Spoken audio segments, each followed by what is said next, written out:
Audiobook Muhammad. Kisah hidup Nabi berdasarkan sumber klasik, karya Martin Lings, Abu Bakar Siroj Al-Din. Kita memasuki bab ke-7 yang berjudul Tahun Gajah. Pada saat itu, Yaman berada di bawah kekuasaan Abisinia dan Abraha seorang Abisinia menjadi gubernur di sana. Ia membangun sebuah katedral megah di San'a dengan harapan dapat menyaingi Mekah sebagai tempat ibadah haji terbesar di seluruh Arabia.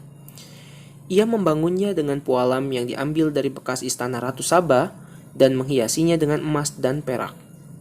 Mimbarnya dibuat dari gading dan kayu hitam. Ia menulis surat untuk rajanya, Negus, "Wahai raja, aku telah membangun sebuah gereja untukmu. Kemegahannya tidak pernah tertandingi oleh raja manapun sebelummu. Dan aku tak akan pernah berhenti hingga dapat mengalihkan pusat haji orang-orang Arab ke sana." Ia tidak merahasiakan sedikit pun niatnya, dan itu tentu mengundang kemarahan suku-suku yang tersebar di seluruh Hijaz dan Najd. Akhirnya, seseorang dari suku Kinanah yang memiliki hubungan nasab dengan Quraisy pergi ke San'a dengan maksud meruntuhkan gereja itu. Ia melakukan itu hanya 1 malam, kemudian kembali ke rumahnya dengan selamat.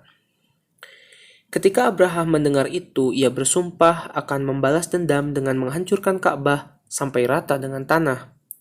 Ia pun menyiapkan pasukan besar-besaran untuk menyerang Mekah dengan menempatkan seekor gajah di barisan terdepan. Beberapa suku Arab di utara San'a berusaha untuk menghalangi perjalanan mereka, tetapi pasukan Abisinia berhasil mengalahkan mereka dan menangkap pemimpin mereka, Nufail dari suku Khas'am. Sebagai tebusan nyawanya, ia diminta menjadi penunjuk jalan.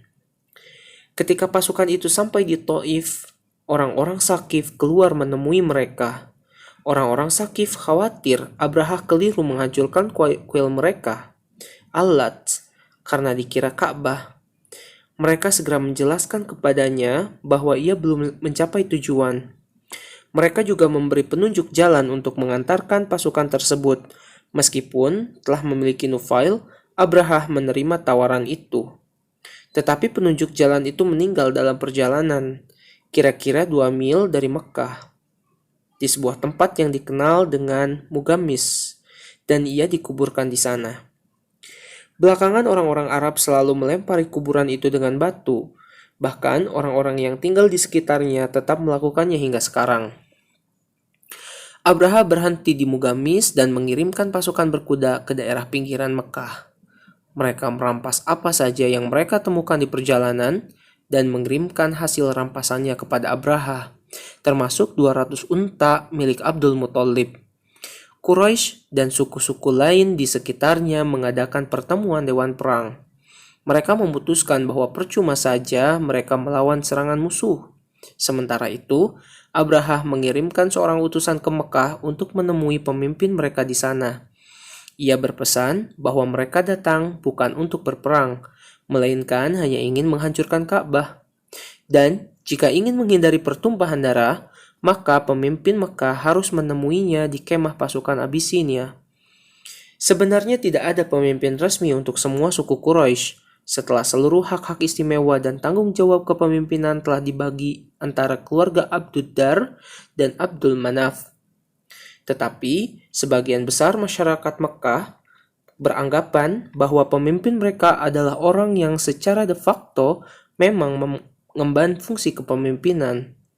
Kali ini, utusan itu diantar menghadap Abdul Muthalib, yang kemudian bersama seorang putranya mengikuti utusan tersebut ke perkemahan. Ketika Abraham menyaksikan kedatangan Abdul Muthalib ke perkemahannya, ia begitu terkesan sampai turun dari singgasana, menyambutnya dan duduk bersama di atas karpet. Ia menyuruh juru bicaranya menanyakan kepada Abdul Muthalib permintaan apa yang hendak diajukan. Abdul Muthalib meminta agar 200 ekor untanya yang telah dirampas oleh pasukan Abraha dikembalikan. Abraha tampak sangat terkejut mendengar permintaan tersebut. Ia sangat kecewa mendengarnya, karena menganggap Abdul Muthalib jauh lebih mementingkan unta-untanya ketimbang agamanya yang sedang terancam untuk dihancurkan. Abdul Muthalib menjawab, "Aku adalah pemilik unta-unta itu, sementara Ka'bah ada pemiliknya sendiri yang akan melindunginya. Tapi, sekarang ini dia tak akan mampu melawanku," kata Abraha. "Kita lihat saja nanti," jawab Abdul Muthalib. "Tapi kembalikan unta-untaku sekarang." Dan Abraha pun memerintahkan agar unta-unta itu dikembalikan. Abdul Muthalib kembali ke Quraisy dan menyarankan agar mereka menyelamatkan diri ke atas bukit di dekat kota. Kemudian, ia disertai beberapa anggota keluarganya dan pemuka masyarakat yang lain pergi ke Ka'bah. Mereka berdiri di sisi Ka'bah, memohon pertolongan Tuhan melawan Abraha dan pasukannya.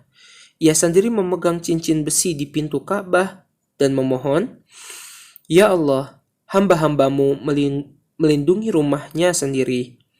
Maka lindungilah rumahmu ini." Setelah memanjatkan doa, ia bersama dengan yang lain kembali ke atas bukit, di sebuah tempat yang memungkinkan mereka melihat apa yang terjadi di kota. Keesokan harinya, Abraha bersiap memasuki kota untuk menghancurkan Ka'bah, dan setelah itu kembali lagi ke San'a melalui jalan yang mereka tempuh sewaktu datang. Si gajah yang diperlengkapi senjata berada di barisan terdepan. Pemandunya, Unais, segera mengarahkannya berjalan menuju Mekkah. Tetapi Nufail, sang tawanan penunjuk jalan, selalu berada bersama Unais dan telah mempelajari aba-aba yang dimengerti gajah itu. Saat Unais memberikan aba-aba agar gajah itu bangun, Nufail mendekati telinga besar sang gajah dan memberikan komando untuk duduk berlutut.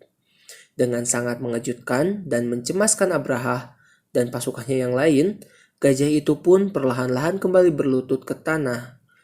Unais menyuruhnya untuk kembali berdiri, tetapi kata-kata Nufail yang masuk berbarengan ke telinga gajah itu lebih dekat dan lebih berpengaruh, sehingga ia tak mau bergerak lagi. Pasukan Abraha melakukan segala cara untuk menggerakkan kaki gajah itu, sampai mereka memukul kepala dan mukanya dengan besi, tetapi ia tetap diam bergeming. Selanjutnya, mereka mencoba strategi lain dengan menyuruh seluruh pasukan berbalik arah dan berjalan beberapa langkah menuju Yaman. Gajah itu pun mau berdiri, berbalik dan bergerak mengikuti mereka. Dengan penuh harap, pasukan berbalik arah lagi dan gajah itu pun mengikuti mereka. Namun, ketika mengarah ke Mekah, gajah itu kembali berlutut. Sebenarnya itu sudah pertanda yang sangat jelas bahwa mereka tak akan berhasil maju selangkah pun. Namun Abraha telah dibutakan oleh ambisi pribadinya atas kejayaan tempat ibadah yang dibangunnya dan oleh nafsu untuk menghancurkan saingan besarnya. Jika mereka kembali lagi ke tempat kediamannya, mereka pasti akan luput dari sebuah bencana besar. Tetapi mereka telah terlambat. Langit di ufuk barat menghitam pekat, dan suara-suara gemuruh terdengar, dan suara yang makin menggelagar. Muncul gelombang kegelapan yang menyapu dari arah laut dan menutupi langit di atas mereka. Sejauh jangkauan pandangan mereka, langit dipenuhi beribu-ribu burung, tak terhingga jumlahnya. Orang-orang yang berhasil selamat menceritakan bahwa burung-burung itu terbang secepat burung layang-layang dan masing-masing membawa 3 batu kecil yang membara, satu di paruhnya dan yang lain dijepit dengan cakar di kedua belah kakinya. Burung-burung itu menukik ke arah barisan sambil menjatuhkan batu-batuan itu, yang kemudian meluncur keras dan cepat menembus setiap baju. Setiap batu yang mengena pasukan langsung mematikan. Mereka langsung jatuh terkapar dan tubuhnya langsung membusuk. Ada yang membusuk dengan sangat cepat, ada pula yang perlahan-lahan. Tak semua orang terluka, termasuk Unais dan gajahnya. Tetapi semuanya terkena wabah. Sebagian pasukan yang selamat tetap tinggal di Hijaz dan bekerja sebagai pengembala atau pekerja lain. Tetapi sebagian besar tentara-tentara itu kembali ke San'a dalam keadaan kacau balau. Banyak yang mati di tengah perjalanan dan banyak pula termasuk Abraha yang mati begitu sampai di tempat. Sementara Nufail, Ia menyelinap pergi ketika para tentara sibuk dengan gajah yang membangkang dan menyelamatkan diri ke lereng bukit di dekat Mekah. Sejak peristiwa itu, Quraisy dikenal di Jazirah Arab sebagai keluarga Tuhan, dan mereka semakin dikagumi karena Tuhan mengabulkan doa-doa mereka untuk melindungi Ka'bah dari kehancuran. Mereka tetap dihormati, namun lebih dihormati lagi karena peristiwa kedua yang tak diragukan berkaitan dengan peristiwa yang pertama yang terjadi pada saat yang sama, yaitu di tahun gajah. Ketika mukjizat burung itu terjadi, Abdullah putra Abdul Muthalib tidak berada di Mekkah. Ia sedang berdagang ke Palestina dan Syria bersama suatu kafilah. Dalam perjalanan pulang, ia menginap di rumah keluarga neneknya di Yasrib dan jatuh sakit di sana. Kafilah itu kembali ke Mekkah tanpa Abdullah. Mendengar putranya sakit, Abdul Muthalib segera mengutus Haris untuk menemani adiknya pulang setelah keadaannya memungkinkan untuk melakukan perjalanan. Namun ketika Haris sampai di tempat Abdullah menginap, sepupu mereka yang tinggal di sana menyampaikan ungkapan bela sungkawa sehingga ia langsung mengerti bahwa adiknya telah meninggal dunia. Ketika Haris kembali, kota Mekkah diselimuti duka yang mendalam. Namun, pelipur lara Aminah adalah putra Abdullah yang masih dalam kandungannya, dan ia semakin terhibur dengan semakin dekatnya waktu kelahiran sang bayi. Ia menyadari ada suatu cahaya ajaib yang memancar di dalam tubuhnya. Pada suatu hari, cahaya itu bersinar terang benderang hingga dengan cahaya itu ia dapat melihat kastil-kastil Bostra di Syria. Ia mendengar suara, "Engkau mengandung seorang pemimpin seluruh umat manusia. Jika ia telah lahir, katakanlah, aku menyerahkan perlindungan anak ini kepada Tuhan yang satu dari segala kejahatan orang-orang yang jahat, dan namailah ia Muhammad." Beberapa minggu kemudian, bayi itu pun lahir. Saat itu Aminah tinggal di rumah pamannya. Mereka mengirimkan kabar kepada Abdul Muthalib dan memintanya untuk datang menjenguk cucunya yang baru lahir itu. Abdul Muthalib datang dan menggendong sang cucu tersayang. Ia membawanya ke Ka'bah dan masuk bersamanya ke dalam rumah suci itu. Ia memanjatkan doa syukur kepada Allah atas karunia-Nya. Setelah itu, ia membawanya kembali ke ibunya. Di perjalanan, ia mampir dulu ke rumahnya sendiri.